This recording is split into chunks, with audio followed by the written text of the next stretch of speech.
What do you do when an employer says they can't move on salary? A lot of people hear that and think the negotiation is over, but it isn't always. And if you handle that moment well, you may still be able to agree things that make a real difference to your day-to-day life. Not everything's negotiable. So before the conversation, work out your top 2 or 3 priorities. Now let's make it practical. If the employer says we can't move on your base pay, you could say, that's absolutely fine.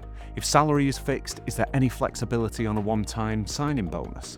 That can sometimes be easier to approve because it's a one-off cost and not a permanent increase to salary. But be careful that you don't treat it as the same thing. A signing bonus helps up front, but it doesn't improve your base pay long term. If you're relocating, ask early and be specific. I'm relocating for this role, so could I ask what support is available and what that would cover?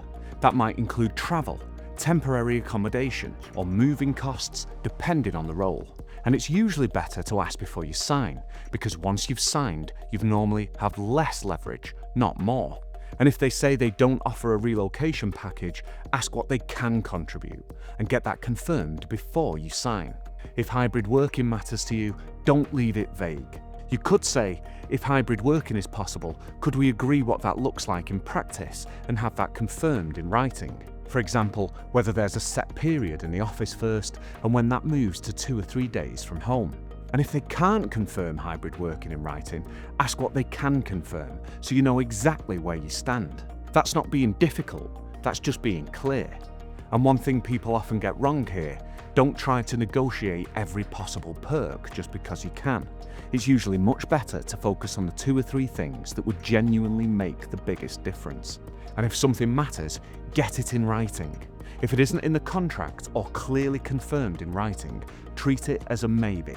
These are just a few of the main things worth asking about. If you want the full list, we've broken it down on the Airswift blog, including annual leave, title, training support, travel perks, sick pay, and more. And if you're already thinking about your next move, you can also explore our latest roles or upload your CV.